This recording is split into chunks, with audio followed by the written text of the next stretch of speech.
Vina Morales, proud na proud sa pagiging achiever ng anak na si Shiana. Narito ang showbiz spotlight ni Anton.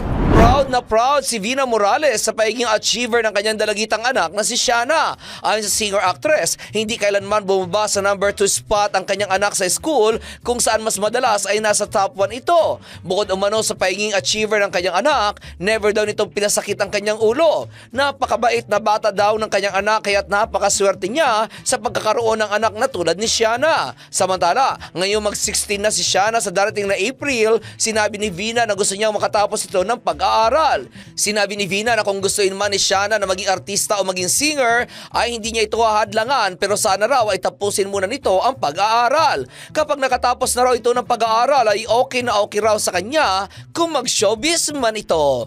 At iyan aking balitang showbiz para sa impilang metodong lakas DWIZ.